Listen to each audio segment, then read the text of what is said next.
Well, breaking now in the investigation into that deadly Berlin terror attack and an international manhunt for the Tunisian prime suspect after his fingerprints were found on the truck used in that deadly rampage. Our next guest wrote a piece in the New York Daily News called "The Berlin Christmas Market Attack and the Likely Political Backlash," where he addressed German Chancellor Angela Merkel's open-door immigration policies, writing this: "Good intentions are not in and of themselves sufficient in politics, especially in perilous times such as these." Joining us now, James Kirchick, fellow with the Foreign Policy Initiative and correspondent at the Daily Beast. And we should note, James, your work actually took you to Europe for many years. Tell us a little bit about that. Yeah, I used to live in Berlin, and I can tell you these Christmas markets are a real integral part of German culture.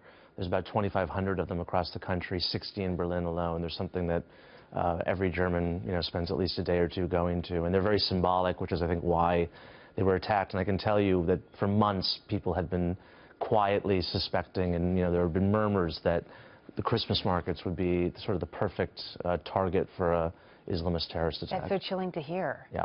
Did anything get done in light of those murmurs to protect the people? I don't think there was any real heightened security. I mean, there may have been some extra police officers and whatnot, but at the end of the day, unless you want to live in a police state, you're never really going to be able to prevent these. It's interesting, and Greg Palcott was speaking with a person that was walking through the market, and he shared this report at the top of our show, and that person was talking about German values. And that really calls into what you were talking about in your piece, and good intentions. There's good intentions for the values that you want to represent as a country, but there's also the practicality of policy. Yeah. How do you think this might be at odds in Germany, and what do you think that teaches us? I think anyone can understand what the motives were behind Chancellor Merkel's policy last year. Given Germany's history, they're very conscious of that in the Nazi period, and they really wanted to be sort of global humanitarians and showing an example to these suffering people. And Chancellor Merkel, she grew up in East Germany under a communist regime behind the Berlin Wall, so she knows, she really cherishes freedom. But at the same time, I think they just sort of underestimated the challenge that would be involved in welcoming over 1 million people from a completely different culture, most of them young men, into their country. And so now we're seeing a real fierce debate over what the future of the migrant policy will be. And we should note, Germany is a country of 80 million people, 80 million plus. You have 1 million refugees coming in. As we take a look at the end of this year, we have to take this story into context of what has happened over the past year. And one of the big stories around the holidays last year, as you note in your piece, was what happened New Year's Eve in Germany. Tell us a little bit about that, remind our viewers about that, and what do you think that shows us about whether or not some changes have actually been made? Yeah, last year in Cologne, there was sort of a mass sex assault against women on New Year's Eve outside the train station. About 2,000 women, or maybe it was 1,000 women, between 1,000 and 2,000 women were reporting sexual assaults by migrants. And then a year later, we have this incident. And so we're seeing now the rise of a far right in Germany, politically, which has not happened in this country since the end of World War II. We've seen it in other countries, in France and Austria, you have far-right parties that have been pretty popular for decades. But Germany had always been able to really avoid that. There had been no party to the right of the Christian Democrats. And now we're seeing this new party called Alternative for Germany. And just in the last 3 years, they've basically gone from 0 to 15%.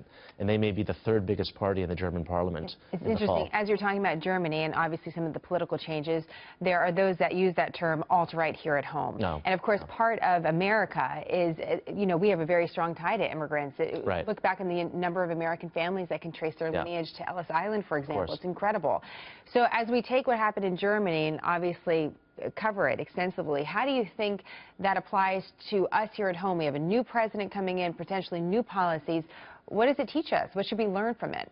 I think America should really value its immigrant history, and I think it's what makes us special and different, is that we are a country of immigrants. And we've always assimilated immigrants better than most other places in the world, certainly Europe. And I think, migration is now a real big, important global topic. But I actually think that Americans have just dealt with this issue much better. We don't have big, sprawling ghettos filled with a Muslim underclass like they do in several European countries. I mean, I think our Muslim immigrants to the United States have integrated pretty well. And I would say the same for our Hispanic immigrants from Latin America. So I think we should really take pride in our tradition. And that's an interesting difference to note. You have a new book coming out in the new year. I noticed that. Tell us a little bit about that, because you're taking a look at Europe in general, the health of Europe, and where you see it heading. It's called The End of Europe. It's not the most optimistic of titles, but I try to be optimistic because I ultimately think that Europe should be the focus of American foreign policy. I think after the Cold War, we sort of thought, we've settled this, we've won, let's move on to Asia, Middle East. But you can tell the stories of the past couple of years in Europe now, from the Russians in Ukraine, from Brexit to the Greek fiscal crisis, to the migrant issue, to Islamic terrorism, to anti-Semitism.